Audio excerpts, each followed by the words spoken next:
বাংলাদেশ কখনো দমিয়ে থাকার দেশ নয়। এই দেশে মনে করেন কোনো স্বাধীনতা নাই। আর আমরা সেনাবাহিনী হিসেবে দেখতে চাই না, আমরা অপরাধী হিসেবে দেখতে চাই। ওনাদের শাস্তি হইলে অন্যরা সতর্ক হয়ে যাবে। যে মানবতা বিরুদ্ধে কাজ করে, যে সমাজের বিরুদ্ধে কাজ করে, সে আমাদের সমাজের না।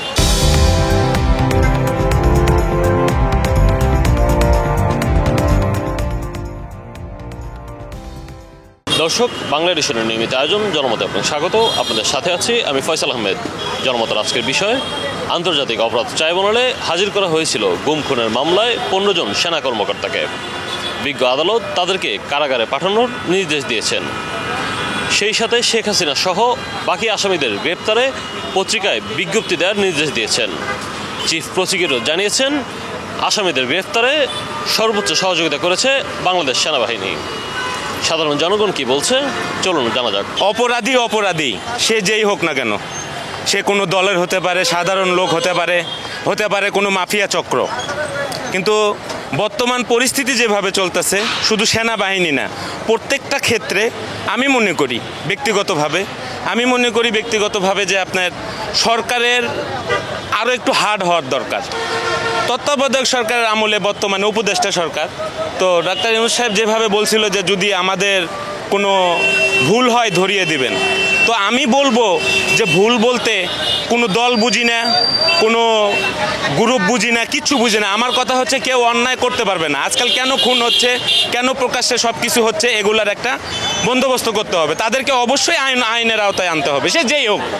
কেননা বাংলাদেশ কখনো দমিয়ে থাকার দেশ নয়। এ দেশে যত বড়ই সমস্যা হোক না কেন, এ দেশের জনগণ কাঁধে কাঁধ মিলিয়ে তার সমাধান করতে পারে, এবং এটা বাংলাদেশ হবেই। কেউ অন্যায় করে কেউ পার পাবে না, এর নামই বাংলাদেশ। তো যারা অপরাধী, প্রকৃতপক্ষে যার শাস্তি যেটা প্রাপ্য সেটা সে পাবেই। কিন্তু সরকারকে বর্তমান পরিস্থিতিতে যেভাবে অরাজকতা চলতেছে, এগুলার ব্যাপারে আরও হার্ড হতে হবে, প্রচুর হার্ড হতে হবে। সেনাবাহিনী তো আইনের উপরে না, ঠিক আছে? তো অর্থাৎ এরাই দেশে তো মনে করেন যে কোনো লোকই ভালো না। কে বিশ্বাস করবেন আপনি? আওয়ামী লীগ বলেন, বিএনপি বলেন, সবাই খাওয়ার। কারণ এইখানে রাস্তাঘাটে যারা ভিক্ষা করে তাদেরও চাঁদা দিতে হয়, চাঁদা ছাড়া ব্যবসা করতে পারবে না। এই জন্য মনে করেন সবারই ভালো হয়েছে, কিন্তু নিরীহ লোক যারা দোকানপাট করি, আমরা করে খাইতে পারতেছি না। এখন আপনি কে ভোট দিবেন? এই দেশে মনে করেন কোনো স্বাধীনতা নাই। স্বাধীনতায় যদি থাকতো তাহলে তো বাংলাদেশের অবস্থা এরকম হয় না। সেনাবাহিনীর জন্যই তো এই অবস্থা হয়েছে, জামানের জন্যই তো এই অবস্থা। এই দেশে মনে করেন যারাই থাকুক, স্বৈরাচার যারাই আছে, যত বড় সেনাপতি থাকুক, তাদের সবাইকে বিচারে আনতে নাহলে তো পাবলিক বাঁচবে না, কারণ গরিব মানুষ বাঁচবে না। দেখেন আপনি রাস্তাঘাটে যারা ব্যবসা করে খায় তাদেরও ব্যবসা। এখন একদল খাইতে গেছে আর একদল চলে আসছে, ঠিক আছে? আওয়ামী লীগ মনে করেন দুনিয়াটা ধ্বংস করে দিয়ে গেছে, আবার আসছে বিএনপি সরকার। অর্থাৎ কি তাদের বিনিময় হয়েছে কি, তাদের মনে করেন যেটি মামলা টামলা ছিল তারেক জিয়ার, রোদপুর জামান, এটি শেষ হয়ে গেছে, ক্লোজ হয়ে গেছে। তারাও গিয়ে দেশ চালাতে পারতো না। তাহলে দেশ আপনি কে বিশ্বাস করবেন? ইউনূসকে কি বিশ্বাস করবেন?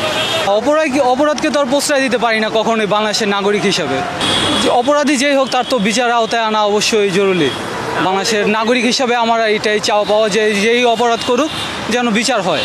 মাত্র 30% টাকায় জমির মালিক হয়ে নতুন বাংলাদেশের গড়ে তোলার স্বপ্ন দেখা বাংলা বসতি। অপরাধ করলে ওটার তো বিচার হইতে হবে।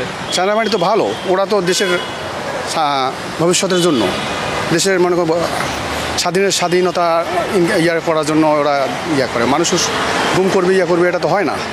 তা পুলিশে তো এটা করে, কিন্তু এটাকে ভালোবাসে সেনাবাহিনী। আমি সেনাবাহিনীকে ভালোবাসি অন্তর দিয়ে, হ্যাঁ। কিন্তু বিগত সরকারের আমলে সেনাবাহিনী একটু খারাপ করছিল। এগুলো শাস্তি না দিয়ে আমি কই যে এদেরকে ছাড়ি দেওয়া দরকার। ভুল মানুষেরও হয়, হ্যাঁ, ওদেরকে কিছু শাস্তি দিয়ে ছাড়ি দেওয়া দরকার। এটা সঠিক যে জিনিসটা আছে যাচাই বাছাই করে সেইটার উপরে ডিপেন্ড করবে। সত্যতা এবং যা আছে সেটার উপরে যা হয় সেই ডিসিশন, সেই রায়টাই দরকার। মূলত সত্যতা যাচাই করে মনে করেন সঠিক সিদ্ধান্ত যেটা সত্যতা, সেটার উপরে নির্দিষ্ট সঠিক বিচার। এই বিষয়ে আমি আপাতত আমি একজন সাধারণ নাগরিক দেশের মানুষ যা বলে সেভাবে। আমরা প্রথমে সেনাবাহিনীকে ধন্যবাদ জানাতে চাই, কারণ আমরা সেনাবাহিনী হিসেবে দেখতে চাই না, আমরা অপরাধী হিসেবে দেখতে চাই। অপরাধী যেই হোক, বাংলাদেশের যে আইন আছে আইন অনুযায়ী বিচার হবে, এটাই স্বাভাবিক, এটাই আমাদের চাওয়া এবং আশা। আমরা আশা করছি অতি দ্রুতই সরকার তাদেরকে চিহ্নিত করে গ্রেফতার করবে এবং তাদের বিচার হবে, বাংলাদেশের আইন অনুযায়ী বিচার হবে। এখানে সেনাবাহিনী বলতে কিছু নেই, আমরা তাদেরকে চিনি অপরাধী হিসাবে। অপরাধী যেই হোক, অপরাধীর বিচার চাই। সে সেনা কর্মকর্তাই হোক, প্রাইম মিনিস্টারই হোক, যেই হোক না কেন, অন্যায় অন্যায়, তার শাস্তি হওয়া দরকার। ওনাদের শাস্তি হইলে অন্যরা সতর্ক হয়ে যাবে। সেনাবাহিনী এই দেশের একটা গর্ব, সেই জিনিসটা তারা নস্যাৎ করে ফেলেছে। এখন তারা যদি প্রকৃত অপরাধী হয় তাদেরকে বিচার হওয়া উচিত, আমরা তার বিচার কামনা করি। আমার কথা হচ্ছে অপরাধী যেই হোক তার নিষ্ঠুরতামূলক শাস্তি হওয়া উচিত। যেই হোক, অপরাধী যেই হোক, সে বড় অফিসার হোক বা নিম্ন শ্রেণীর আমার মতো সাধারণত লোক হোক, সবারই আইনের আওতায় এনে বিচার করা উচিত।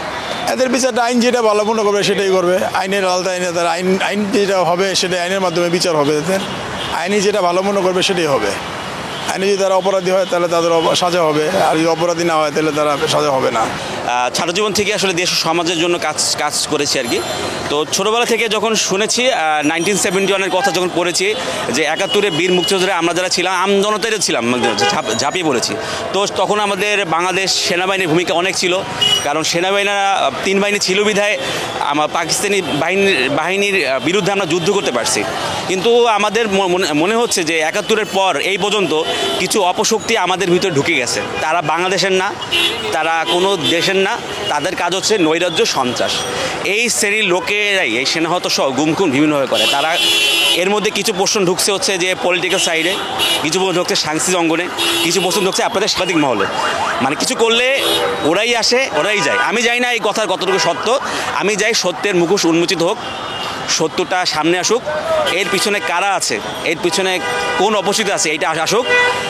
আমি সবাইকে বলতেছি যে আগামীতে হয়তো বা সামনে ভয়াবহ আকার ধারণ করতে পারে, এখনও সময় থাকতে ভালো কাজ করুন, ভালোর পথ গড়ুন, আপনি না পারলে অন্যকে উৎসাহিত করুন, সমাজের কল্যাণে কাজ করুন, মানবতার কল্যাণে কাজ করুন এবং সত্যের মুখোশ উন্মোচিত করুন। দয়া করে কেউ মুখ বুঝে থাকবেন না। হ্যাঁ, অপরাধী যেই হোক, সে এই দেশের বা বাইরের, কিন্তু যে মানবতার বিরুদ্ধে কাজ করে, যে সমাজের বিরুদ্ধে কাজ করে, সে আমাদের সমাজের না, সে কোনো সমাজেরই না, সে এই বাংলাদেশের না। অন্যায় করলে তো অন্যায়ের বিচার হতেই হবে। তারা যদি বিচারকের কাছে যায়, যদি মনে করে যে অন্যায় করে না, তাদেরকে ছেড়ে দেবে। আর যদি মনে করে অন্যায় করছে, অন্যায়ের বিচার হবে, এটাই নিয়ম। যেই করুক, সাধারণ পাবলিক করুক, আমি যদি কোনো অন্যায় করি আমারও বিচার হবে, শাস্তির কাঠ করে আমাকে দাঁড়াতে হবে। খেয়েছিল ঠিকই, কিন্তু তলে তলে আবার মিল আছে। এরা যা দেখতেছে আর কি, পরিস্থিতি যা দেখতেছি, তলে তলে সবই মিল। যখন বাধ্য হইয়া সেনাবাহিনী বাধ্য হইয়া তাদেরকে অ্যারেস্ট করতে হয়েছে, নতুবা ওয়াকার খান অ্যারেস্ট করার কথা না। তার এই বিগত 1 বছরে যা দেখতেছি আমরা, এটা আর কি বলবো, কারণ সাধারণ পাবলিক বিচার অপরাধ যে করুক তার করা উচিত। বিচার করলে তো অপরাধী কমে যাবে, কিন্তু এটা চলমান থাকতে হইব। মনে করেন এখন করলো, আবার আরেক সরকার আইলে ছেড়ে দিল, তা তো হইলো না। এই বিষয়টা চলমান থাকতে হবে সব সময়ের জন্য, সবার জন্য। দর্শক, আজ এই পর্যন্তই। কাল শুনবো আপনার মত। দেখা হবে অন্য কোনো পথে। জানাবেন আপনার মতামত।